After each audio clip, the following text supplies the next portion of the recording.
ಹಬ್ಬಗಳು ಟಾರ್ಗೆಟ್ ಆಗ್ತಿರೋದನ್ನ ನಾವು ಕ್ರಮೇಣವಾಗಿ ಜಾಸ್ತಿ ಆಗ್ತಿರೋದನ್ನೇ ಗಮನಿಸ್ತಾ ಇದೀವಿ. ಗಣಪತಿ ಕೂರಿಸ್ತೀರಾ, ಅಲ್ಲಿ ಪರಿಸರ ಹಾನಿ ಅಂತಾರೆ. ದೀಪಾವಳಿಯಲ್ಲಿ ಪಟಾಕಿ ಸಿಡಿಸ್ತೀವ, ಪೊಲ್ಯೂಷನ್ ಅಂತಾರೆ. ಅದರ ಜೊತೆಯಲ್ಲಿ ಗಣಪತಿ ಮೆರವಣಿಗೆ ಸಂದರ್ಭದಲ್ಲಿ ಗದ್ದಲ ಆಗತ್ತೆ, ಹೀಗಾಗಿ ನಾಯ್ಸ್ ಪೊಲ್ಯೂಷನ್ ಅಂತಾರೆ. ನೀವು ಸಂಕ್ರಾಂತಿ ಅಂದ್ರೆ ಅದು ಕೃಷಿಕರಿಗೋಸ್ಕರ ಮಾಡಿದ್ದು, ನಾವ್ ಯಾಕೆ ಮಾಡಬೇಕು? ಹಿಂಗ್ ಎಲ್ಲಾ ಹಬ್ಬಕ್ಕೂ ಕೂಡ ಒಂದು ಹೆಸರು ಕಟ್ಟಿ ಈ ಆಚರಣೆಯೇ ತಪ್ಪು ಅನ್ನೋ ಒಂದು ಮನಸ್ಥಿತಿಗೆ ನಮ್ಮ ಯುವ ಜನರನ್ನ ತರೋ ಪ್ರಯತ್ನ ಆಗ್ತಿದೆಯಲ್ಲ, ಅದ್ರ ಬಗ್ಗೆ ಏನ್ ಹೇಳ್ತೀರಿ? ಗಣಪತಿ ಅದು ಯಾವಾಗ ಬಂತು, ತುಂಬಾ ಚೆನ್ನಾಗಿ ಬಂತದು. ಗಣಪತಿನ ಮಣ್ಣಲ್ಲಿ ಮಾಡ್ತಾರೆ, ನೀರಲ್ಲಿ ಬಿಡ್ತಾರೆ. ಯಾಕೆಂದ್ರೆ ಗಣಪತಿ ಹುಟ್ಟೋದು ಭೂತತ್ವದಲ್ಲಿ, ಮೂಲಾಧಾರ ಚಕ್ರ ಅಂತ ಏನ್ ಕರೀತಾರೆ, ಭೂತತ್ವ, ಅಲ್ಲಿ ಗಣಪತಿ ಪ್ರಾದುರ್ಭಾವ ಆಗತ್ತೆ. ಮುಂದಿನ ಸ್ವಾಧಿಷ್ಠಾನ ಚಕ್ರ ಜಲತತ್ವ ಅಲ್ಲಿರತಕ್ಕಂಥದ್ದು, ಅಲ್ಲಿ ಗಣಪತಿ ಲೀನ್ ಆಗ್ತಾನೆ ಅಂತ, ಶಿವನ ರೂಪ ತಗೋತಾನೆ ಮುಂದಕ್ಕೆ ಅಂತ ಯೋಗಶಾಸ್ತ್ರ ಬಲ್ಲವರು ಹೇಳುವಂತದ್ದು. ಅದಕ್ಕೆ ಪ್ರತ್ಯೇಕವಾಗಿ ಮಣ್ಣಲ್ಲಿ ಗಣಪತಿನ ಮಾಡ್ತಾ ಇದ್ರು, ನೀರಲ್ಲಿ ಬಿಡ್ತಾ ಇದ್ರು. ಏನು ಪೊಲ್ಯೂಷನ್ ಇಲ್ಲ, ಏನು ಪರಿಸರ ಹಾನಿ ಇಲ್ಲ. ಪರಿಸರ ಹಾನಿ ಯಾವಾಗ ಬಂತು, ಎಲ್ಲಿ ಬಂತು? ಮಾಡರ್ನಿಟಿಲ್ ಬಂತದು. ಅದಕ್ಕೆ ಯಾವಾಗ ವಿಷದ ಬಣ್ಣ ಬೆಳೆದ್ವು, ಅದ್ಯಾರು ಹೇಳಿದ್ರು? ಯಾವ ಶಾಸ್ತ್ರ ಹೇಳಿದೆ? ನಮ್ಮಲ್ಲಿ ನಾವು ಮಾಡಲ್ಲ. ನಮ್ಮ ಮಠದಲ್ಲಿ ನಾವು ಅನೇಕ ವರ್ಷಗಳಿಂದ ಗಣಪತಿಗೆ ನಾವು ನೈಸರ್ಗಿಕ ಬಣ್ಣಗಳನ್ನು ಮಾತ್ರ ಕೊಡ್ತೀವಿ. ಈಗ ಮಸಿ ಇದೆ, ಉದಾಹರಣೆಗೆ ಅರಿಶಿಣ ಇದೆ, ಕುಂಕುಮ ಇದೆ, ಸುಣ್ಣ ಇದೆ, ಅಥವಾ ಹೂವು, ಹಸಿರು ಇಂಥದ್ದಿದೆ. ಇಂಥ ಬಣ್ಣ ಮಾತ್ರ ಕೊಡೋದು. ಯಾಕೆಂದ್ರೆ ದೇವರಿಗೆ ವಿಷ ಹಚ್ಚಿ ಪೂಜೆ ಮಾಡಿದ್ರೆ ವಿಷಕ್ಕೆ ಪೂಜೆ ಮಾಡಿದಾಗ ಆಗ್ಬಿಡುತ್ತೆ ಅಂತ. ಯಾಕಂದ್ರೆ ವಿಷದ ಕೋಟ್ ಇದೆಯಲ್ಲ, ಅದನ್ನ ದಾಟಿ ದೇವರ ಹತ್ರ ಹೋಗ್ಬೇಕಾಗುತ್ತೆ ಅದು ಅಂತ, ಪೂಜೆ ಅಂತ. ಎಲ್ಲಿ ಸಮಸ್ಯೆ ಬಂದಿದೆ ಅಂದ್ರೆ, ಸಮಸ್ಯೆ ಬಂದಿರುವಂತದ್ದು ನಾವು ಆಧುನಿಕತೆಯ ಭರಾಟೆಯಲ್ಲಿ ಗಣಪತಿಗೆ ಬಣ್ಣ ಹಚ್ಚೋದು ತಪ್ಪು ಅಂತ ಹೇಳ್ತಾ ಇಲ್ಲ. ಆ ಬಣ್ಣ ಎಲ್ಲಿಂದ ಬಂತು, ಎಂಥ ಬಣ್ಣ ಅದು ಅಂತ. ಅದನ್ನ ತಗೊಂಡ್ರೆ ನೀವು ಕೆರೆ ಮುಳುಗಿಸಿದ್ರೆ ಮೀನ್ ಸಾಯುತ್ತೆ, ಕುಡಿದವರಿಗೂ ತೊಂದರೆ ಆಗುತ್ತೆ. ಇದು ಗಣಪತಿ ಹಬ್ಬ ತಂದವರು ತಪ್ಪಲ್ಲ ಅಂತ ಅಂದ್ರೆ ಅದು ತುಂಬಾ ವೈಜ್ಞಾನಿಕವಾಗಿದೆ ಅಂತ, ಅದು ಚೆನ್ನಾಗೇ ಇದೆ ಅದು ಅಂತ, ತುಂಬಾ ತಾತ್ವಿಕವಾಗಿದೆ ಅಂತ. ಹೀಗೆ ಅದು ಯಾವ್ಯಾವ ಲೆಕ್ಕಾಚಾರದ ಮೇಲೆ ಬಂದಿದೆ, ಅದು ಹಾಗೆ ಬಂದಿಲ್ಲ. ಆದ್ರೆ ನಾವೇನ್ ಸೇರಿಸಿದ್ವೋ ಅದು ತಪ್ಪಲ್ಲಿ ಸೇರಿಸಿದ್ವಿ, ಏನನ್ನ ಸೇರಿಸಿದ್ವಿ ಅದನ್ನ ತಗೊಂಡಾಗ ಅಲ್ಲಿ ಹೇಳಬಾರ್ದು ಅಂತ. ಉದಾಹರಣೆಗೆ ತಾಂಬೂಲ ಇದೆ, ತಾಂಬೂಲಕ್ಕೆ 13 ಗುಣಗಳನ್ನು ಹೇಳ್ತಾರೆ. ತಾಂಬೂಲಸ್ಯ ಸಖೇ ತ್ರಯೋದಶ ಗುಣಾಹ ಅಂತ. ಅದು ವಾತ ಪಿತ್ತ ಕಫ ಎಲ್ಲಕ್ಕೂ ಉಪಯೋಗ ಆಗ್ತಕ್ಕಂಥ ತುಂಬಾ ಒಳ್ಳೆ ವಸ್ತು ಅದು ಅಂತ. ಆ ತಾಂಬೂಲ ಇವತ್ತು ಒಳ್ಳೆ ಸ್ಥಿತಿಯಲ್ಲಿ ಇದೆಯಾ ಅಂದ್ರೆ ಇಲ್ಲ. ಯಾಕಿಲ್ಲ ಅಂದ್ರೆ ತಂಬಾಕು ಬಂದು ಸೇರ್ಕೊಂಡದಕ್ಕೆ ಅಂತ, ಹೊರಗಡೆಯಿಂದ ಅಂತ. ಈ ಸಹವಾಸ ದೋಷ ಅಂದ್ರೆ ಅನ್ನೋದಕ್ಕೆ ತಾಂಬೂಲದಂತ ಉದಾಹರಣೆ ಬೇರೆ ಯಾವುದೂ ಇಲ್ಲ ಅಂತ. ತುಂಬಾ ಉತ್ತಮವಾದ ವಸ್ತು, ಊಟ ಆದ್ಮೇಲೆ ಸೇವನೆ ಮಾಡ್ಬೇಕಾದ್ರೆ ಗೃಹಸ್ಥರಾದವರು ಸೇವನೆ ಮಾಡಿದ್ರೆ ತುಂಬಾ ಜೀರ್ಣಕ್ಕೆಲ್ಲ ತುಂಬಾ ಒಳ್ಳೇದದು. ಆದ್ರೆ ಅಂತ ವಸ್ತು ಎಲ್ಲಿ ಬಂತು ಅಂದ್ರೆ ಮುಟ್ಬೇಡ ಅದನ್ನ ಅಂತ, ಹಾಕ್ಬೇಡ ಅದನ್ನ ಅಂತ. ಕಾರಣ ಏನಂದ್ರೆ ಈ ತಂಬಾಕು ಬಂದು ಸೇರ್ಕೊಂತಲ್ಲ, ಅದರಿಂದಾಗಿ ತಾಂಬೂಲಕ್ಕೆ ಕೆಟ್ಟ ಹೆಸರು ಬಂತು.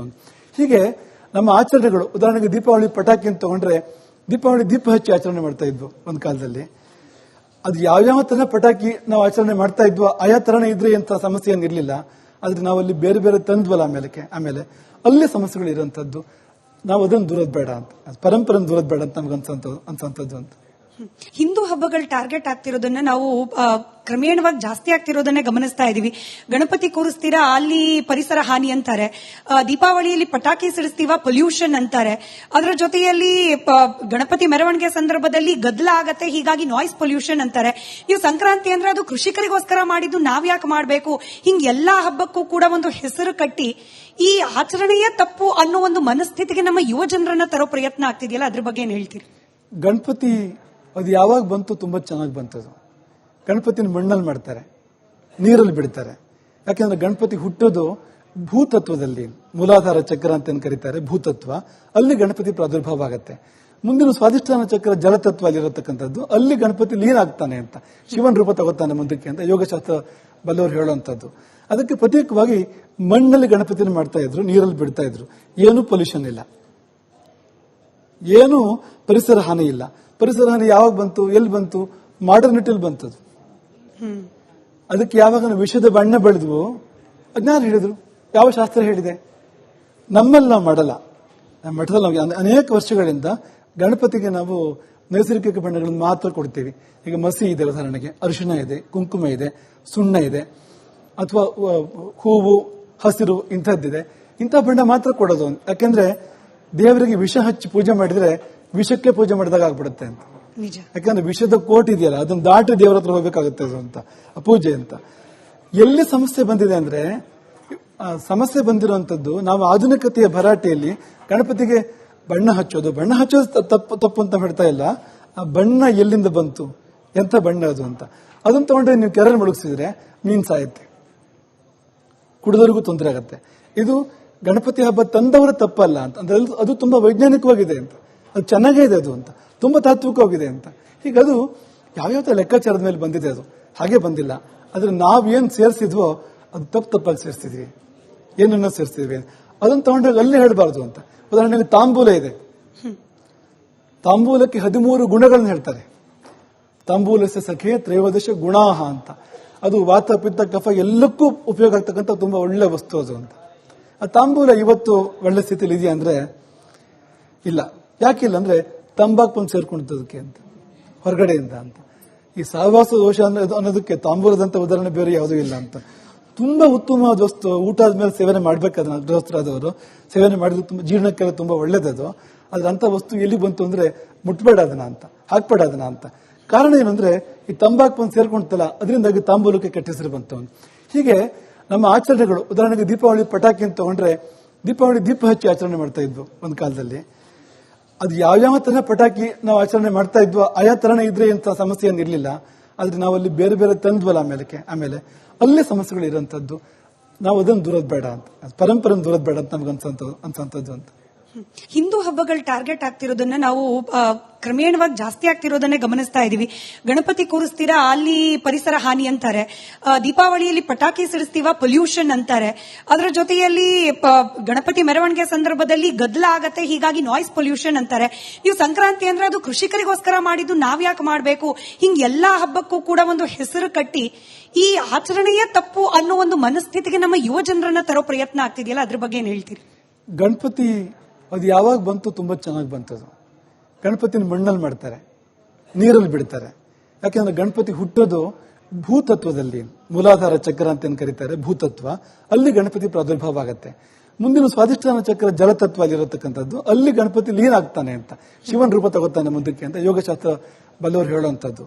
ಅದಕ್ಕೆ ಪ್ರತ್ಯೇಕವಾಗಿ ಮಣ್ಣಲ್ಲಿ ಗಣಪತಿನ ಮಾಡ್ತಾ ಇದ್ರು, ನೀರಲ್ಲಿ ಬಿಡ್ತಾ ಇದ್ರು. ಏನು ಪೊಲ್ಯೂಷನ್ ಇಲ್ಲ, ಏನು ಪರಿಸರ ಹಾನಿ ಇಲ್ಲ. ಪರಿಸರ ಹಾನಿ ಯಾವಾಗ ಬಂತು, ಎಲ್ಲಿ ಬಂತು? ಮಾಡರ್ನಿಟಿಲ್ ಬಂತದು. ಅದಕ್ಕೆ ಯಾವಾಗ ನಾವು ವಿಷದ ಬಣ್ಣ ಬೆಳೆದ್ವು, ಅದನ್ಯಾರು ಹೇಳಿದ್ರು? ಯಾವ ಶಾಸ್ತ್ರ ಹೇಳಿದೆ? ನಮ್ಮಲ್ಲಿ ನಾವು ಮಾಡಲ್ಲ. ನಮ್ಮ ಮಠದಲ್ಲಿ ನಾವು ಅನೇಕ ವರ್ಷಗಳಿಂದ ಗಣಪತಿಗೆ ನಾವು ನೈಸರ್ಗಿಕ ಬಣ್ಣಗಳನ್ನು ಮಾತ್ರ ಕೊಡ್ತೀವಿ. ಈಗ ಮಸಿ ಇದೆ, ಉದಾಹರಣೆಗೆ ಅರಿಶಿಣ ಇದೆ, ಕುಂಕುಮ ಇದೆ, ಸುಣ್ಣ ಇದೆ, ಅಥವಾ ಹೂವು, ಹಸಿರು ಇಂಥದ್ದಿದೆ.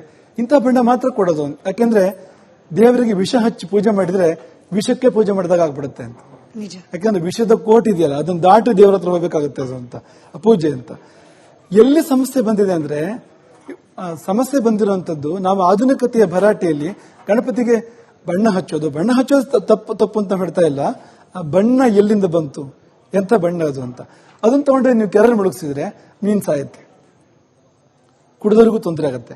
ಇದು ಗಣಪತಿ ಹಬ್ಬ ತಂದವರ ತಪ್ಪಲ್ಲ ಅಂತ ಅಂದ್ರೆ ಅದು ತುಂಬಾ ವೈಜ್ಞಾನಿಕವಾಗಿದೆ ಅಂತ, ಅದು ಚೆನ್ನಾಗೇ ಇದೆ ಅದು ಅಂತ, ತುಂಬಾ ತಾತ್ವಿಕವಾಗಿದೆ ಅಂತ. ಹೀಗದು ಯಾವ್ಯಾವ ಲೆಕ್ಕಾಚಾರದ ಮೇಲೆ ಬಂದಿದೆ, ಅದು ಹಾಗೆ ಬಂದಿಲ್ಲ. ಆದ್ರೆ ನಾವೇನ್ ಸೇರಿಸಿದ್ವೋ ಅದು ತಪ್ಪಾಗಿ ಸೇರಿಸ್ತಿದ್ವಿ, ಏನನ್ನ ಸೇರಿಸ್ತಿದ್ವಿ ಅದನ್ನ ತಗೊಂಡಾಗ ಅಲ್ಲೇ ಹೇಳಬಾರ್ದು ಅಂತ. ಉದಾಹರಣೆಗೆ ತಾಂಬೂಲ ಇದೆ, ತಾಂಬೂಲಕ್ಕೆ 13 ಗುಣಗಳನ್ನ ಹೇಳ್ತಾರೆ. ತಾಂಬೂಲಸ್ಯ ಸಖೇ ತ್ರಯೋದಶ ಗುಣಾಹ ಅಂತ. ಅದು ವಾತ ಪಿತ್ತ ಕಫ ಎಲ್ಲಕ್ಕೂ ಉಪಯೋಗ ಆಗ್ತಕ್ಕಂಥ ತುಂಬಾ ಒಳ್ಳೆ ವಸ್ತು ಅದು ಅಂತ. ಆ ತಾಂಬೂಲ ಇವತ್ತು ಒಳ್ಳೆ ಸ್ಥಿತಿಲಿ ಇದೆಯಾ ಅಂದ್ರೆ ಇಲ್ಲ. ಯಾಕಿಲ್ಲ ಅಂದ್ರೆ ತಂಬಾಕು ಬಂದು ಸೇರ್ಕೊಂಡಿದ್ದದಕ್ಕೆ ಅಂತ, ಹೊರಗಡೆಯಿಂದ ಅಂತ. ಈ ಸಹವಾಸ ದೋಷ ಅನ್ನೋದಕ್ಕೆ ತಾಂಬೂಲದಂತ ಉದಾಹರಣೆ ಬೇರೆ ಯಾವುದೂ ಇಲ್ಲ ಅಂತ. ತುಂಬಾ ಉತ್ತಮವಾದ ವಸ್ತು, ಊಟ ಆದ್ಮೇಲೆ ಸೇವನೆ ಮಾಡ್ಬೇಕಾದ್ರೆ ಗೃಹಸ್ಥರಾದವರು ಸೇವನೆ ಮಾಡಿದ್ರೆ ತುಂಬಾ ಜೀರ್ಣಕ್ಕೆಲ್ಲ ತುಂಬಾ ಒಳ್ಳೇದದು. ಆದ್ರೆ ಅಂತ ವಸ್ತು ಎಲ್ಲಿ ಬಂತು ಅಂದ್ರೆ ಮುಟ್ಬೇಡ ಅದನ್ನ ಅಂತ, ಹಾಕ್ಬೇಡ ಅದನ್ನ ಅಂತ. ಕಾರಣ ಏನಂದ್ರೆ ಈ ತಂಬಾಕು ಬಂದು ಸೇರ್ಕೊಂತಲ್ಲ, ಅದರಿಂದಾಗಿ ತಾಂಬೂಲಕ್ಕೆ ಕೆಟ್ಟ ಹೆಸರು ಬಂತು. ಹೀಗೆ ನಮ್ಮ ಆಚರಣೆಗಳು, ಉದಾಹರಣೆಗೆ ದೀಪಾವಳಿ ಪಟಾಕಿ ಅಂತ ತಗೊಂಡ್ರೆ, ದೀಪಾವಳಿ ದೀಪ ಹಚ್ಚಿ ಆಚರಣೆ ಮಾಡ್ತಾ ಇದ್ವು ಒಂದ್ ಕಾಲದಲ್ಲಿ. ಅದು ಯಾವ್ಯಾವ ತರ ಪಟಾಕಿ ನಾವು ಆಚರಣೆ ಮಾಡ್ತಾ ಇದ್ವೋ ಆಯಾ ತರನೇ ಇದ್ರೆ ಅಂತ ಸಮಸ್ಯೆ ಏನಿರ್ಲಿಲ್ಲ. ಆದ್ರೆ ನಾವಲ್ಲಿ ಬೇರೆ ಬೇರೆ ತಂದ್ವಲ್ಲ ಆಮೇಲೆ ಅಲ್ಲೇ ಸಮಸ್ಯೆಗಳು ಇರೋಂಥದ್ದು. ನಾವು ಅದನ್ನು ದೂರದ್ ಬೇಡ ಅಂತ, ಪರಂಪರೆ ದೂರದ್ ಬೇಡ ಅಂತ ನಮ್ಗೆ ಅನ್ಸಂತದ್ದು ಅಂತ.